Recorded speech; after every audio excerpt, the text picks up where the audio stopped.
9मोध्याय आणि त्यातील श्लोक क्रमांक 19च्या अंतर्गत उपांत्य 2 ओव्यांचं चिंतन आजपासून सुरुवात होत आहे. भगवंत सांगतात, तपाम्यहमहं वर्षं निगृह्णामि सृजामि च अमृतं चैव मृत्युश्च सदसच्चाहमर्जुन. तपाम्यहमहं वर्षं, मी सूर्याच्या रूपाने तापतो. निगृह्णाम्युत सृजामि च, मीच वर्षाव केलेल्या पाण्याचं पोषण करतो. अमृतं चैव मृत्युश्च, आणि अमृत आणि मृत्यू सदसच्चाहम अर्जुन, सत आणि असत मीच आहे. यावरती ज्ञानेश्वर महाराजांनी भाष्य करताना, परमात्मा सूर्याच्या रूपाने उष्णता देतो तेव्हा संपूर्ण पाण्याचं बाष्पीभवन होतं आणि पुन्हा इंद्राच्या रूपानं भगवान वर्षाव करतात आणि पुन्हा संपूर्ण पृथ्वी जलमय होऊन जाते. अग्नी हे काष्ट म्हणजे लाकडं, खाय म्हणजे खातात, ते काष्टाचे अग्नी होय. म्हणजे अत्यंत शुष्क झालेल्या लाकडांना अग्नीचा स्पर्श झाला असताना जणू काही अग्नी जेव्हा प्रज्वलित होतो तेव्हा सगळे काष्ट अग्नी खाऊन घेतो की काय, आणि शेवटी ते काष्ट अग्निरूप होतात.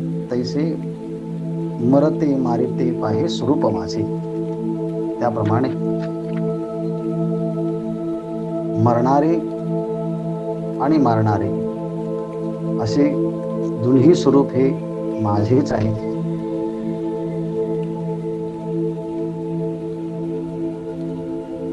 भगवंतांनी ह्या प्राण्यांचे दैव कसं विचित्र आहेत हे सांगण्याकरता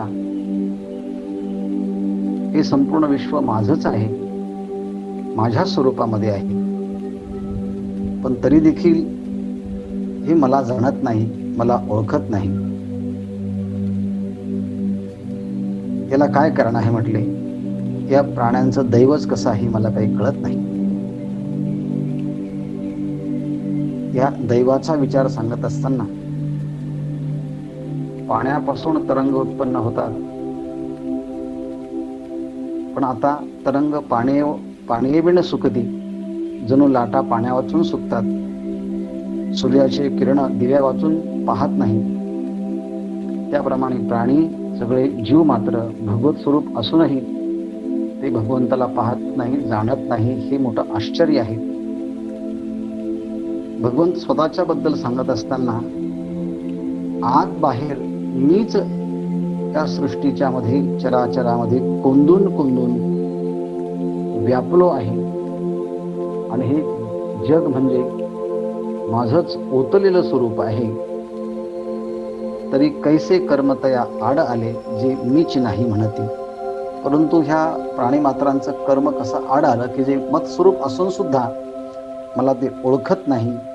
याकरता काल आपण दृष्टांत पाहिला होता की एखादा मनुष्य अमृताच्या विहिरीमध्ये पडावा आणि मरणाच्या भीतीने आपल्याला कडेला काढून बाजूला व्हावं, अशा प्रकारे विवेक ज्ञान नसलेले जे लोक आहेत माझ्या स्वरूपामध्ये असूनही ते मला ओळखत नाही. ज्याप्रमाणे एका अन्नाच्या ग्रासासाठी आंधळा मनुष्य इतस्ततः धावत असतो, परंतु धावता धावता त्याच्या पायाला चिंतामणी लागला आणि तो अडखळला. हा आंधळा असल्यामुळे तो चिंतामणी पायाने लोटून देतो आणि पुढे चालतो.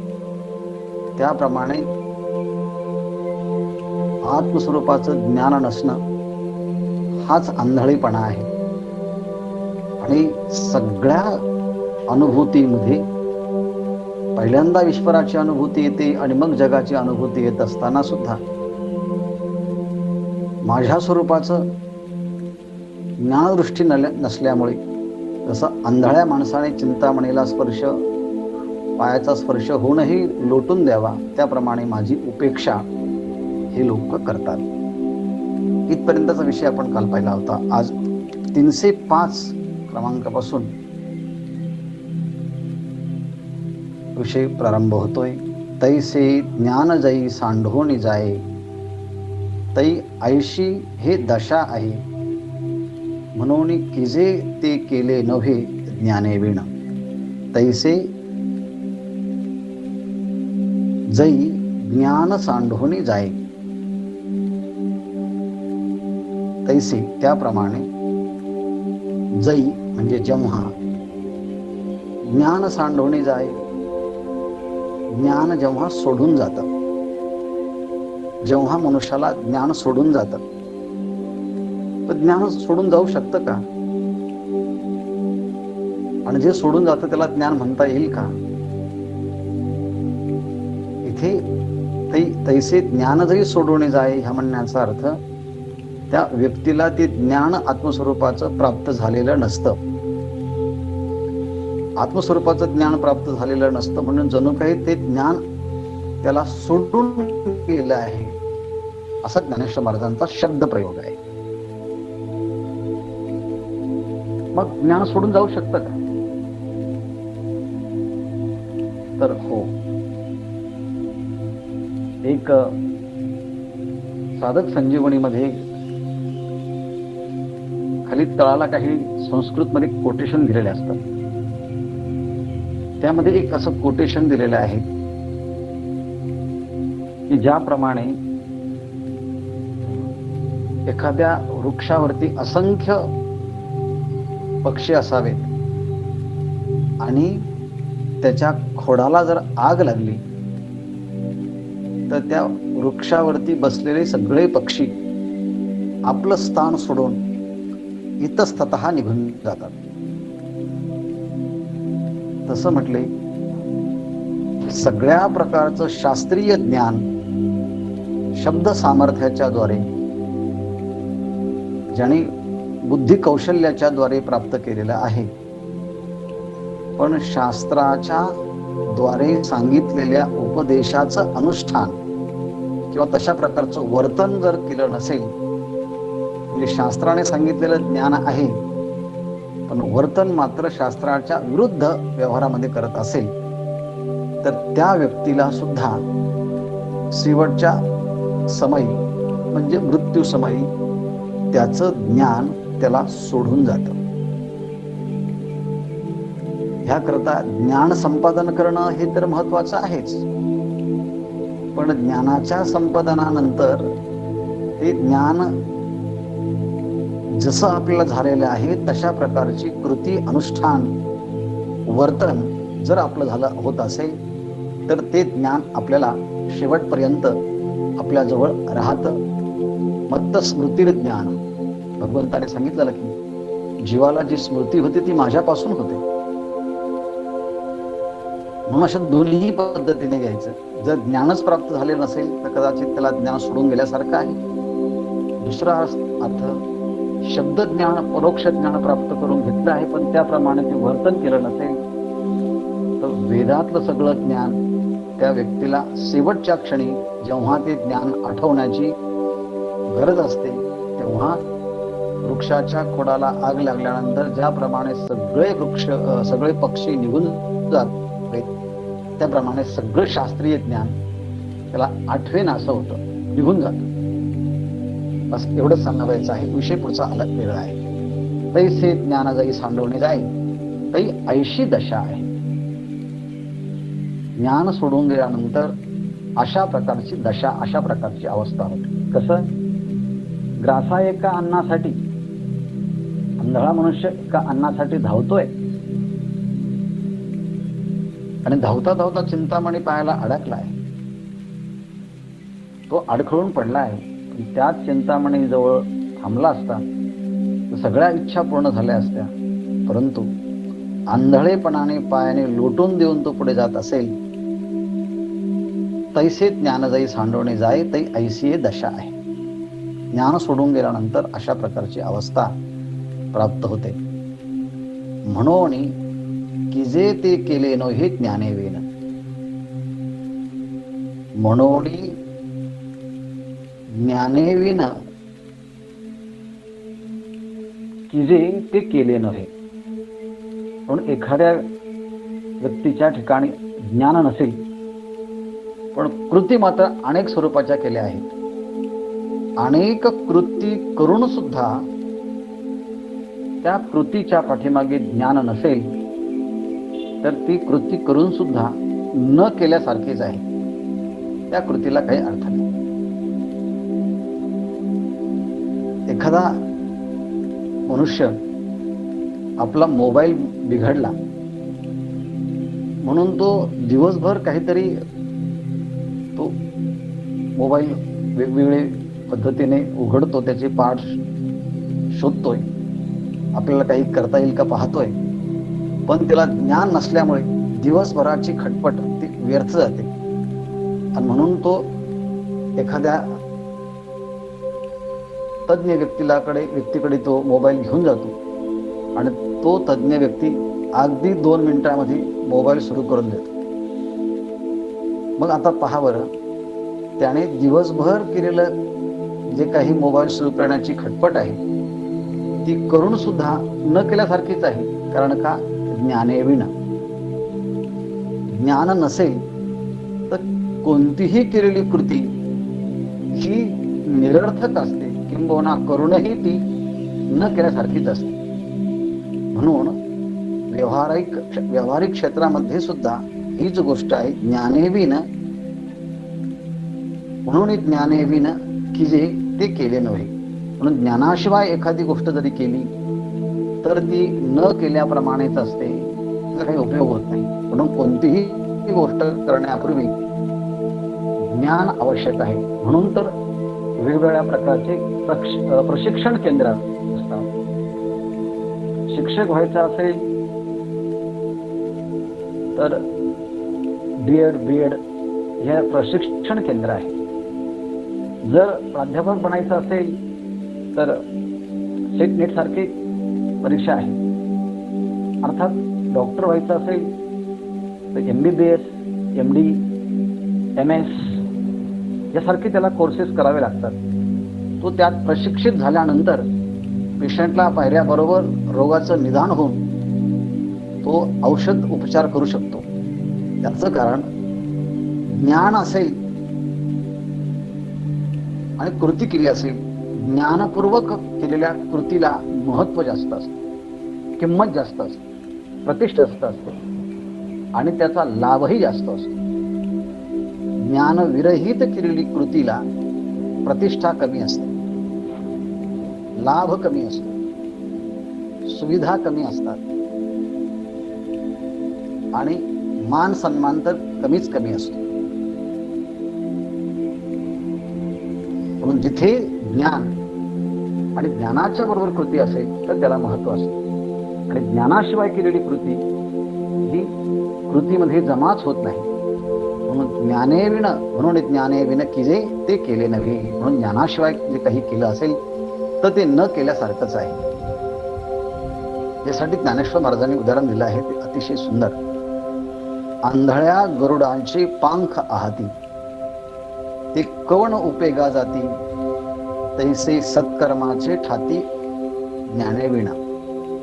खरं ह्या शेवटच्या 2 काही ओव्या ज्या आहेत त्या ओव्या म्हणजे पुढच्या ह्या 20व्या श्लोकाचा उपोद्घात आहे. त्याची संक्षेपाने थोडीशी प्रस्तावनाच आहे. या आंधळ्या गरुडाचे पांख आहाती, सगळ्या पक्ष्यांच्या मध्ये अत्यंत दिमागदार पद्धतीने चालणं कोणाचं असेल, म्हणजे उडणं कोणाचं असेल तर ते राजहंसाचं आहे.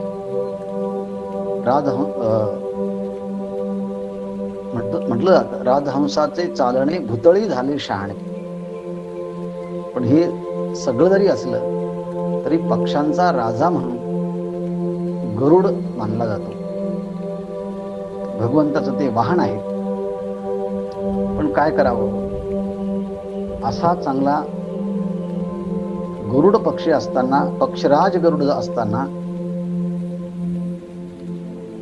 तो आंधळा असेल आणि त्याला पंख प्राप्त झाले, तर माऊली म्हणतात अशा आंधळ्या गरुडाचे पंख हाती, अशा आंधळ्या गरुडाला पंख आहे.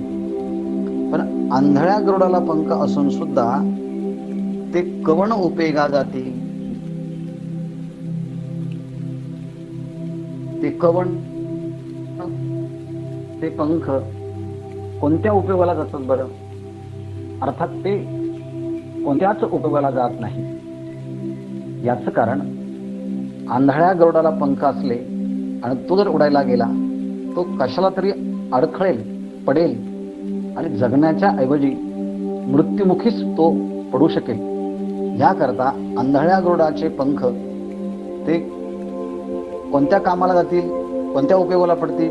अर्थात त्याच्या कोणत्याच उपयोगाला पडू शकत नाही. तैसे सत्कर्माचे उपखे ठाती ज्ञानेवीन, तैसे ज्ञानेवीन सत्कर्माचे उपखे ठाती. त्याप्रमाणे ज्ञानेवीन म्हणजे ज्ञाना वाचून, ज्ञानाशिवाय, तैसे ज्ञानेवीन त्याप्रमाणे ज्ञानाशिवाय, ज्ञाना वाचून सत्कर्माचे उपखे ठाती. कोणत्याही सत्कर्माचं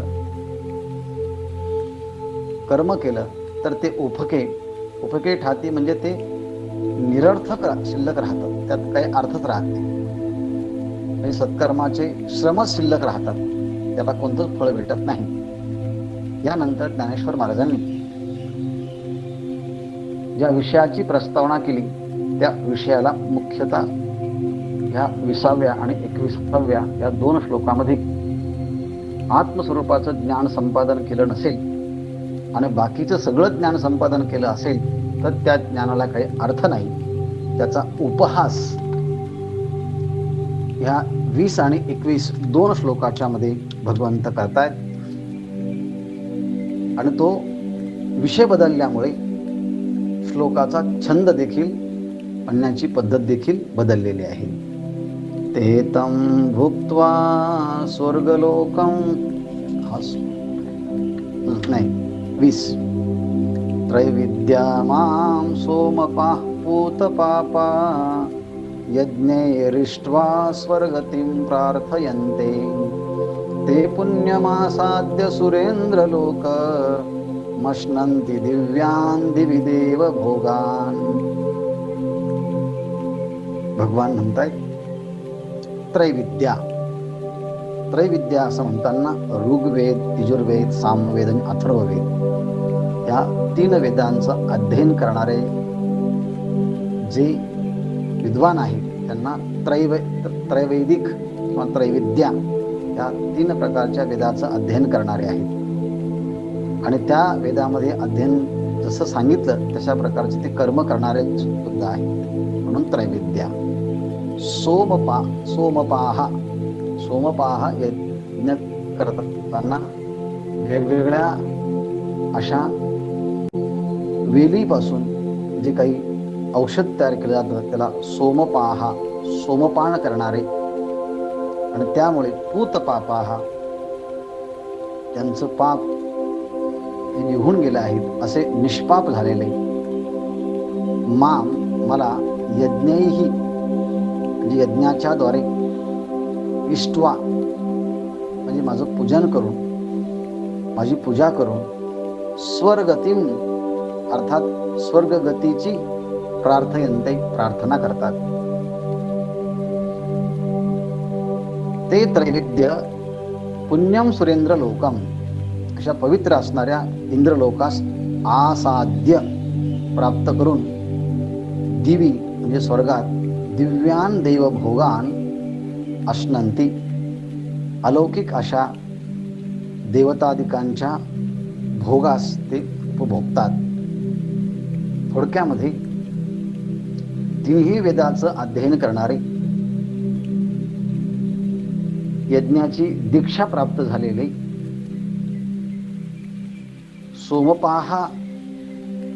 सोमपान करणारे, आतून निष्पाप झालेले, यज्ञाच्या द्वारे भगवंताची पूजा करतात, परंतु स्वर्गतीम प्रार्थयन्ते, परंतु अपेक्षा मात्र, इच्छा मात्र स्वर्गाची करतात, ते त्रैविद्य पुण्य सुरेंद्र लोकम आसाद्य, असे ते त्या स्वर्गाची इच्छा करणारे स्वर्गाला जातात आणि तिथे जाऊन दिव्यान देवभोगान अश्नंती, त्या स्वर्गातील देवतादिकांचे जे उत्तम प्रकारचे भोग आहेत ते भोगतात. यावरती ज्ञानेश्वर महाराजांनी जे भाष्य केलं आहे ते आपण जेव्हा क्रमाने पाहू तेव्हा भगवंताचं मनोगत साहजिकच अधिक स्पष्ट होईल. त्याकरता ज्ञानेश्वर महाराजांनी आपल्याला एक गोष्ट नमूद करायला सांगितली. ते म्हणतात, देख पा किरीटी आश्रम धर्माची रहाटी, विधी मार्गा कसवटी जे आपणाची होती. तसं सगळ्या भक्तांचा हा किरीटमणी असणारा अर्जुन हे अर्जुनाच्या अनेक नावांपैकी एक किरीटी नाव आहे. अरे अर्जुना, जी गोष्ट मला सांगायची आहे ना, तो प्रत्यक्ष पहा म्हणजे माझ्या शब्दांच्या पाठीमागे धारण केला की आपण त्याला किरीट असं म्हणतो. त्या शब्दांचा आशय लक्षात, हा मुकुटमणी आश्रम धर्माची राहटी, विधी मार्गा कसवटी जे आपणाची होती. त्रैविद्यामाम सोमपाह पूतपापाह. त्रैविद्य असं म्हणताना या तिन्ही वेदाचं अध्ययन सांगोपांग करणारे असे जे यज्ञाचे दीक्षित, त्यांची आचार विचाराच्या संबंधाची महती भगवान स्वतः गातायत. ते म्हणतात आश्रम धर्माची राहटी. राहटी शब्दाचा अर्थ आहे आचार विचार. कसला आचार विचार? आश्रम धर्माचे, अर्थात जे काही आश्रम धर्माचे विचार सांगितले आहेत, गृहस्थ आश्रमाचे, वानप्रस्थ आश्रमाचे, ब्रह्मचर्य आश्रमाचे किंवा संन्यास आश्रमाचे, असे जे चार आश्रमांचे कर्तव्य. राहटी म्हणजे सगळे त्याचे व्यवहार. आश्रम आणि त्या आश्रमाचे धर्म म्हणजे कर्तव्य कर्म. ब्रह्मचारी आश्रमाचे धर्म आहेत, ब्रह्मचारी धर्म घोकावे अक्षरे, आश्रमी विचारे षटकर्मी. आश्रमी म्हणजे ग्रस्त आश्रमाच्या मध्ये 6 प्रकारचे कर्म सांगितले आहेत. वानप्रस्थी तरी संयोगी वियोग. वानप्रस्थी मंडळींनी संसारामध्ये राहायचं, पण त्याच्यापासून कायम अलिप्त राहायचं, संयोगी वियोग. आणि शेवटी संकल्प तो त्याग संन्यासाचा. याप्रमाणे आश्रम धर्माचे कर्तव्य सांगितले आहे. विधी मार्गा कसवटी. विधी मार्गा कसवटी म्हणजे वेदविहित मार्गाला आपणच ते कसोटी होतात. जसं शुद्ध सोनं कसोटीवरती घासल्यानंतर कळतं की शुद्ध सोनं आहे, म्हणजे ती कसोटी असते. तसं आश्रम धर्माची जी कसोटी कोण असेल तर ही मंडळी स्वतःहूनच असतात. म्हणजे त्यांच्याकडे पाहून आश्रम धर्माचे आचार विचार पाहण्याचे ते एक आयडियल एक्झाम्पल म्हणून असतात. विधी मार्गा कसवटी जे आपणाची होती, जे आपणाची विधी मार्गा कसवटी होती, जे आपणच आश्रम धर्माच्या आचरणाचे आणि विधी मार्गाची स्वतः ते कसोटी होऊन राहतात. म्हणजे त्यांचे आचार विचार इतके शुद्ध, तंतोतंत आणि आदर्श असतात की त्यांच्याकडे पाहून आश्रम धर्मामध्ये आचरण कसं करावं याचा त्यांना सहजच अनुभूती येते. यजन करती कौतुके ती वेदाचा माथा चुके, क्रिया फळेशी उभी ठाके पुढा जया. यांना क्रियेचं, कर्माचं इतकं चांगलं ज्ञान आहे. यजन करिता कौतुके, कौतुके यजन करिता. कौतुकाने जरी यांनी यजन म्हणजे यज्ञ केला, कौतुकाने सहजच लीलेने यज्ञ केला, पण त्या सहज लीलेने केलेल्या यज्ञाच्या मुळे काय होतं, तीही वेदांचा माथा तुके. अर्थात सहज जरी केला तर तीही वेदाचा माथा तुके. अर्थात वेद देखील मस्तक आदराने डोलावतात, वा कर्म करावं तर असं करावं. म्हणजे वेदाने देखील यांच्या कर्माचं कौतुक करावं आणि मान डोलावी, वा छान असं म्हणावं. कर्म करावं तर ह्या पद्धतीने करावं. इतकं बिनचूक ते वेदाच्या संबंधाचं कर्म करतात. आणि यांनी एखादं कर्मकांडातलं एखादं कार्य केलं, होतं काय, क्रिया फळेसी उभी ठाके जयापुढा. जयापुढा क्रिया फळेसी उभी ठाके. यांनी एखादा यज्ञ केला तर त्यांच्या पुढे कर्मासहित त्या कर्माचं फळ पुढे उपस्थित राहतं. जया पुढा त्यांच्या पुढे फळेसी क्रिया उभी ठाके. फळेसी म्हणजे जे कर्म केलं त्या कर्माच्या सहित त्या कर्माचं फळ त्यांच्या समोर समुपस्थित होतं. इतक्या चांगल्या प्रकारची कर्माची ही त्यांची कसोटी, कर्माच्या मध्ये पारंगतता अतिशय चांगली आहे. आणखी हे कर्मकांडाच्या बद्दल बोलत असताना माऊली म्हणतात, ऐसे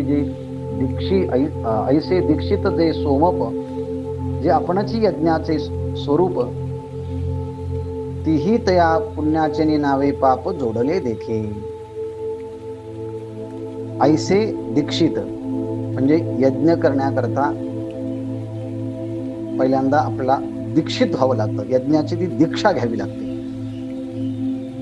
हातामध्ये एक प्रकारचं कंकण, तो धागा बांधावा लागतो. आणि म्हणून यज्ञाची दीक्षा घेतलेली आणि त्या यज्ञाच्या मध्ये सोमपह म्हणजे सोमपान करणारे जे दीक्षित आहेत ते आपणाचे यज्ञाचे स्वरूप. यज्ञ म्हणजे काय जर पाहायचं असेल तर हे मंडळी म्हणजे प्रत्यक्ष यज्ञाचे स्वरूप आहे. यांच्याकडे पाहूनच यज्ञ समजून घ्यावा.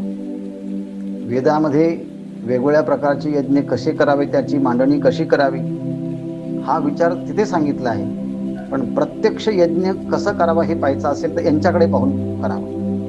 म्हणून ते आपणची यज्ञाचे स्वरूप, स्वतःच यज्ञाचं स्वरूप आहे, म्हणजे ते आदर्श आहे. पण एवढं असून सुद्धा तरी तया पुण्याचे नावे पाप जोडले देखील. पण अशा प्रकारचं यज्ञ करून सुद्धा त्या पुण्याच्या नावानं त्यांनी जणू काही पापच मिळवलेलं असतं. असं का म्हटलं भगवंताने? ती पुण्याचे नावे पाप जोडले देखील. त्या पुण्याच्या नावाने त्यांनी पापच जोडलेलं आहे, त्यांनी पापच हस्तगत केलं आहे, पापच प्राप्त करून घेतलं आहे. त्याची कारणमीमांसा स्वतः भगवंतच देत आहेत ज्ञानेश्वर महाराजांच्या ओव्यांच्या माध्यमातून. बघा, जे श्रुती त्रयाते जाणोनी शतवरी यज्ञ करुणी यजिल या माते चुकोणी स्वर्गावरिती.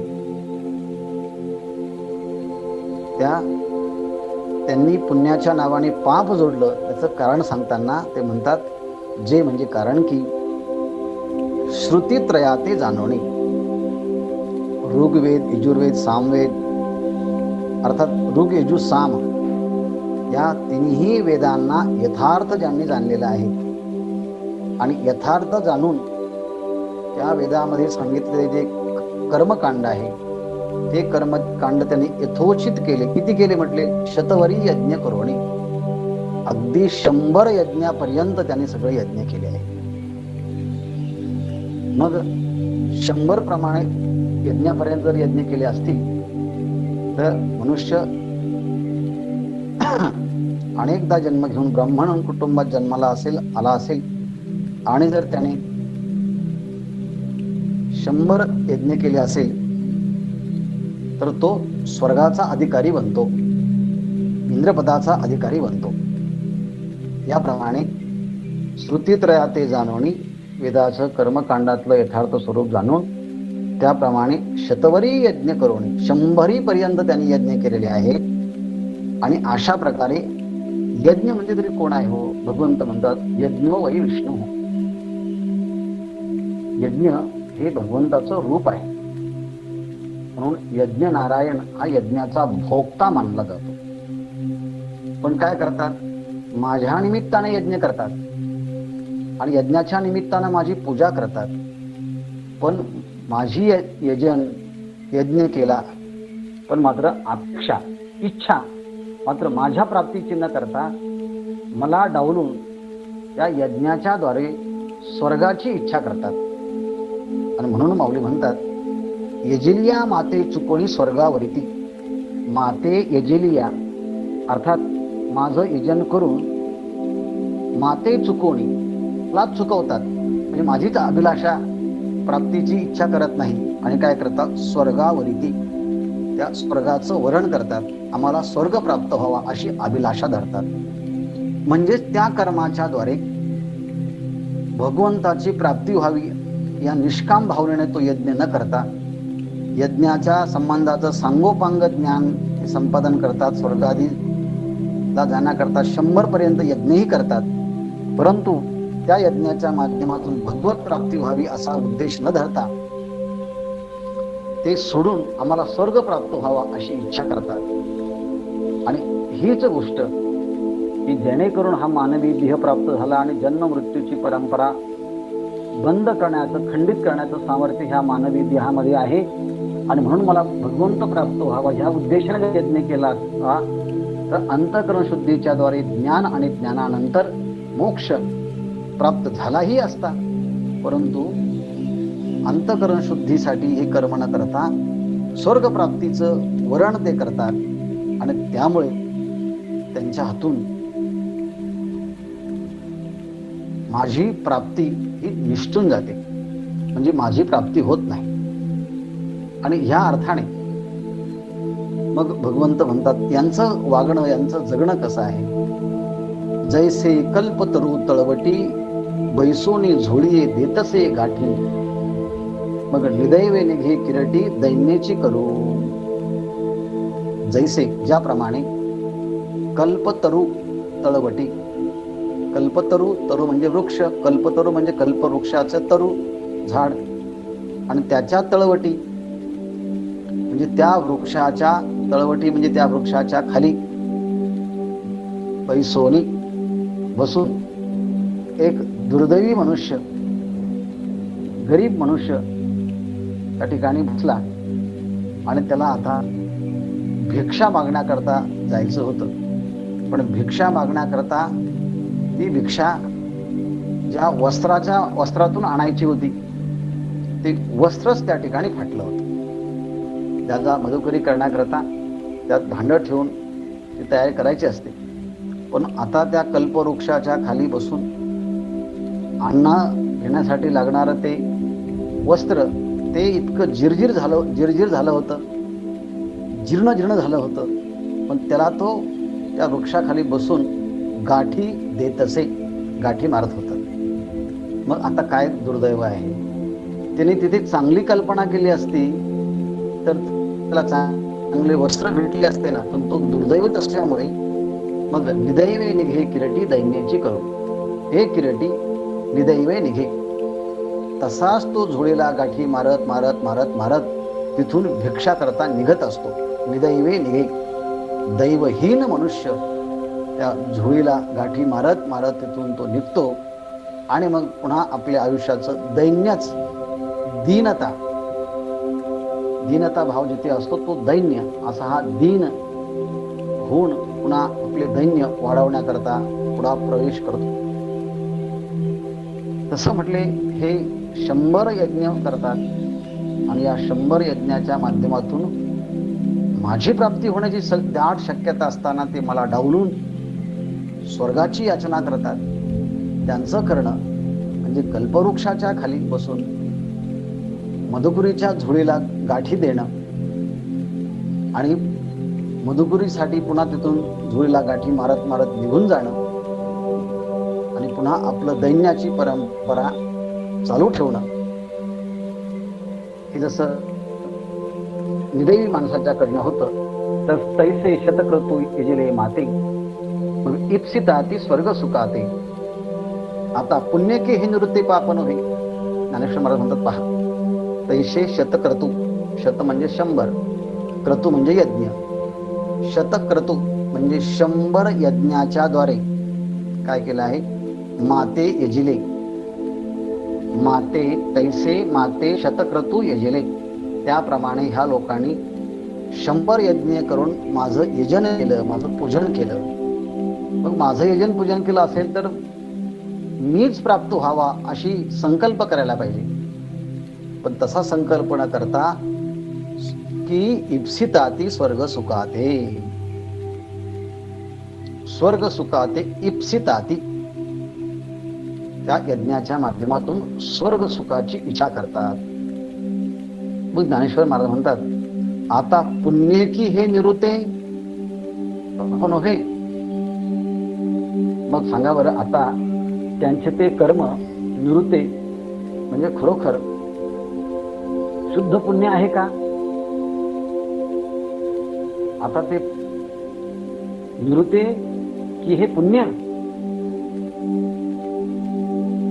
हे निवृत्ते की पुण्य, खरोखर ते निवृत्ते म्हणजे चांगलं पुण्य आहे का? निवृत्ते पाप नव्हे का? खरोखर पाप नाही बरं ते, म्हणजे खरोखर ते शुद्ध पुण्य आहे का? उत्तर नाही.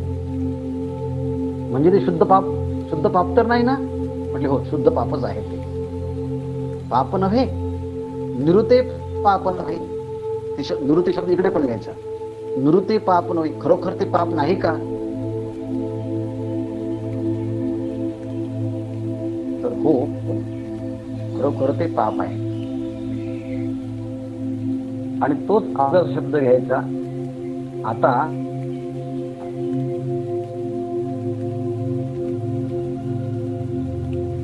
हे निवृत्ती की पुण्य, खरोखर हे पुण्य आहे का? उत्तर काय आहे? नाही, खरोखर हे पुण्य नसून हे शुद्ध पापच आहे. की 100 प्रकारचे या 100 यज्ञ करून भगवंताची आराधना करायची आणि इच्छा मात्र स्वर्ग सुखाची करायची. एकदा मला कोणीतरी आमच्या मित्राने सांगितलं की औरंगाबाद जिल्ह्यामध्ये वैजापूर तालुका आहे, तिथे एका मुस्लिम बांधवाने एक मोठं दुकान सुरू केलं आणि त्याच्या उद्घाटनाच्या प्रसंगी निवृत्ती महाराज इंदोरीकरांचं कीर्तन ठेवलं. कीर्तन झालंही, हजारो लोक त्या कीर्तनासाठी उपस्थित झाले आणि सगळ्यांनी कौतुक केलं. बघा, माणूस असावा तर असा असावा, परधर्मीय असून सुद्धा त्यांनी महाराजांचं कीर्तन ठेवलं. किती बरं हा धार्मिक. मग त्याला खाजगीमध्ये विचारलं, का रे बाबा, तू तर कट्टरवादी असून सुद्धा तुझ्या दुकानाच्या उद्घाटनाकरिता एवढ्या मोठ्या कीर्तनाचा समारंभ तू ठेवलास.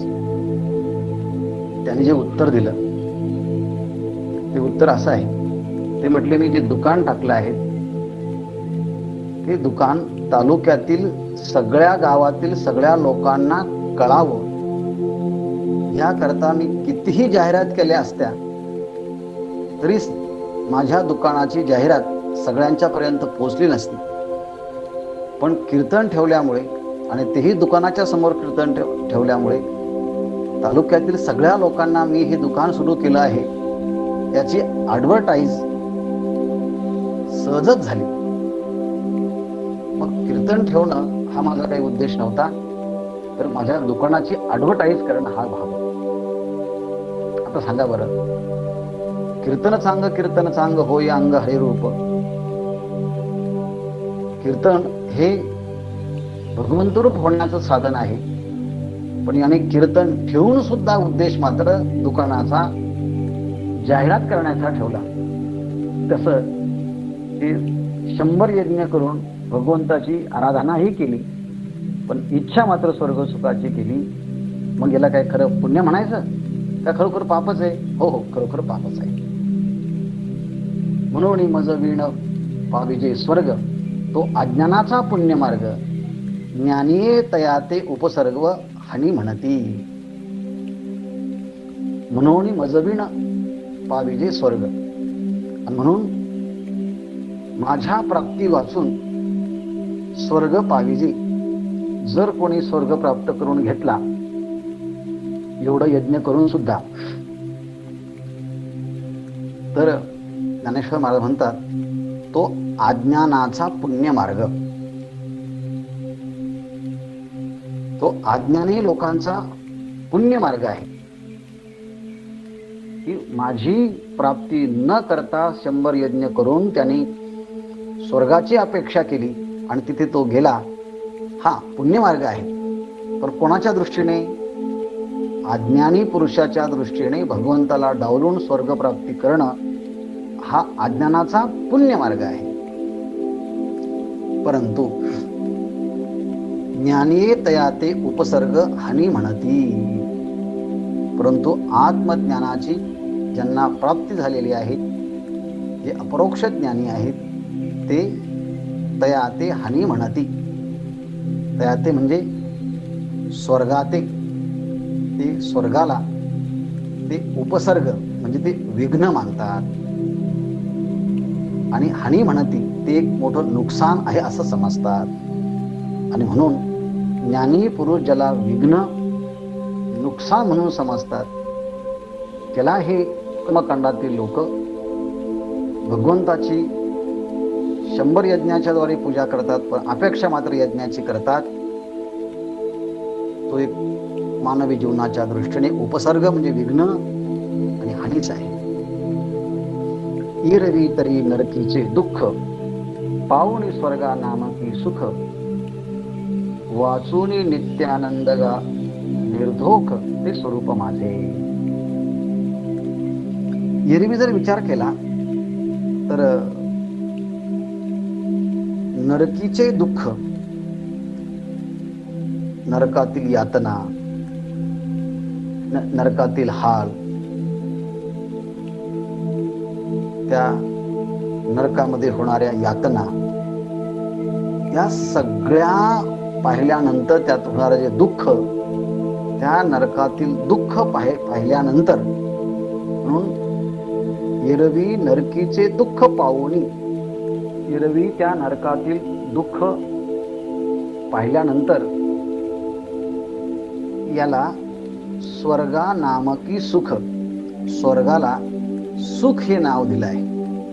पण स्वर्गाला सुख हे नाव स्वर्गाकडे पाहून दिलं नाही, तर स्वर्गाला सुख हे नाव नरकाच्या यातना, दुःख, हाल, अपेष्टा पाहिल्यानंतर त्याच्या सापेक्षत्वाने इथं त्या तेवढे हाल, तेवढे कष्ट, तेवढे यातना नाही, म्हणून स्वर्गा नामकी सुख, म्हणून स्वर्गाला सुख हे नाव दिलं. पण म्हणजे मोठा पण आहे. वाचून नित्यानंदा का निर्दोक ते स्वरूप माझे. परंतु एरवी जर विचार करून पाहिला तर ह्या सुखाशिवाय, म्हणजे स्वर्गातील सुखाशिवाय माझं जे स्वरूप आहे ना, ते निर्दोख म्हणजे निर्दोष आहे.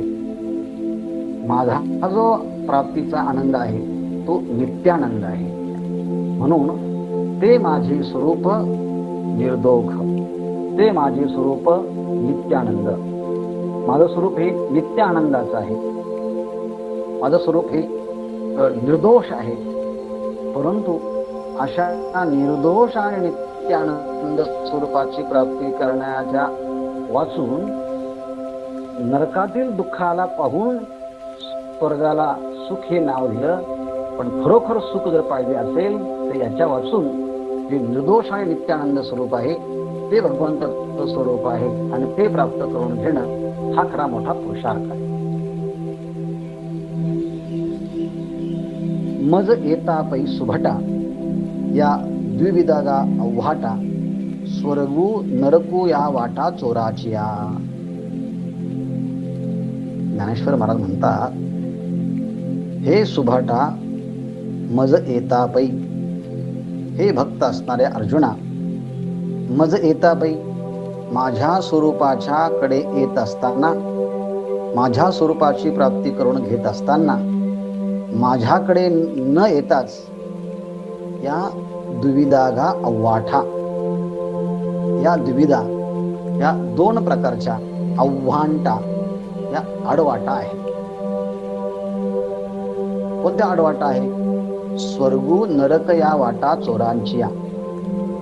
अहो म्हटले, माझ्या प्राप्तीच्या दिशेने येत असताना मध्येच या दोन चोर वाटा निघतात. एक जाती स्वर्गाकडे आणि एक जाती नरकाकडे. या वाटा नाही म्हटले, आडवाटा आहे. आणि चोर जेव्हा चोरी करण्याकरता निघतात तेव्हा ते राज रस्त्याने कधीच जात नाही, ते आडवाटाने जात असतात. त्यांना कोणी पाहू नये, त्यांच्याबद्दल कोणी तक्रार करू नये, याकरता ते आडवाटाचा स्वीकार करतात. त्याप्रमाणे स्वर्ग आणि नरक ह्या अव्वाट आहे, आडवाटा आहेत. आणि कोणाच्या आहे म्हटले? चोराच्या. चोराच्या स्वर्ग नरकू या वाटा अव्वाटा. म्हणून मला प्राप्त न करता या दोन्ही मार्गाला जाणं म्हणजे चोरच आहे. म्हणून या चोराच्या ह्या दोन्ही वाटा आहे. चोराच्या स्वर्ग नरकू या वाटा चोराच्या. पुण्या स्वर्ग पुण्यात्मके पापा पापे येईल, पापात्मके पापे नरका जाईल. आते जेणे पाविजे ते शुद्ध पुण्य. स्वर्गा पुण्यात्मके पापे येईल. स्वर्गाला 100 प्रकारचे यज्ञ करून जेव्हा हे याज्ञिक जातात तेव्हा ज्यांचे बाहेरून पुण्यासारखं बाह्य स्वरूप त्यांचं पुण्याचं आहे, पण आतून जर पाहिलं तर तो मार्ग हा पापाचाच. स्वर्ग नरक वाटा या चोराची असं म्हटलं आहे, ते पापच आहे. म्हणून स्वर्गाला जाणं हे पुण्यात्मक पापे जे. पुण्यात्मक का म्हणायचं? वेदाने सांगितलेले कर्म आहे म्हणून पुण्यात्मक. आणि पुण्यात्मक पाप का म्हणायचं? ज्या वेदाने सांगितलेल्या कर्माच्या द्वारे भगवंताला वरण न करता स्वर्गाचं वरण करणं हे पाप आहे. म्हणून पुण्यात्मके पापे स्वर्गा येईजे. आणि पापात्मके पापे नरका जायचे. निषिद्ध कर्म करणं हे पाप आहे आणि त्या पापाच्या मुळे नरकाला जाणं हे तर पापच आहे. मग जे कर्म करायचं तेही शास्त्राने सांगितलेलं निषिद्ध कर्म हे पापमय कर्म आहे. आणि पापमय कर्माचं फळ जे नरक तोही पापमयच आहे. म्हणून पापात्मके पापे नरका जायचे. आणि जे मला प्राप्त होतात मग माते जेणे पाविजे ते शुद्ध पुण्य. परंतु भगवंताची प्राप्ती ज्या पुण्याच्या द्वारे होते ते पुण्य म्हणजे शुद्ध पुण्य आहे. शुद्ध पुण्य असेलच तरच भगवंताची प्राप्ती होते. नाहीतर पुण्यात्मक पाप असेल तर स्वर्ग आणि पापात्मक पाप असेल तर नरक. आणि माझी जर प्राप्ती करून घ्यायची असेल तर त्याला शुद्ध पुण्य लागतं. आणि या संबंधीचा विचार सांगत असताना, आणि मज माझी असता जेणे मी दुरावे पंडू सुता, ते पुण्य ऐसे म्हणता जीवन तुटे काही. माझ्याच सगळ्या स्वरूपामध्ये राहत असताना, मी सगळ्या चराचरामध्ये व्यापून असताना सगळे जीव हे माझ्यामध्येच असतात, मज माझी असतात. आणि माझ्यामध्ये राहून जर मी दुरावे पंडू सुता, मीच त्यापेक्षा दुरावलं जातो, त्यांना माझं ज्ञान होत नाही. मग ऐसे पुण्य म्हणता जीवन तुटे काही. मग अशा प्रकारच्या कर्माला पुण्य म्हणताना जीभ का तुटून पडणार नाही का? जीभ तुटून पडणार नाही का असं म्हणताना ती म्हणण्याची पद्धत आहे. अर्थात माझी प्राप्ती न होताच तुम्ही स्वर्गाला पुण्य असं म्हणत असेल तर तुमची जीभ तुटली पाहिजे, असा एक प्रकारचा आक्रोश भगवंताच्या भूमिकेतून ज्ञानेश्वर महाराजांच्या या ओव्यांच्या माध्यमातून होतो. शेष विचार आपण उद्या पाहूया. ओम पूर्णमदः पूर्णमिदं पूर्णात् पूर्णमुदच्यते पूर्णस्य पूर्णमादाय पूर्णमेवावशिष्यते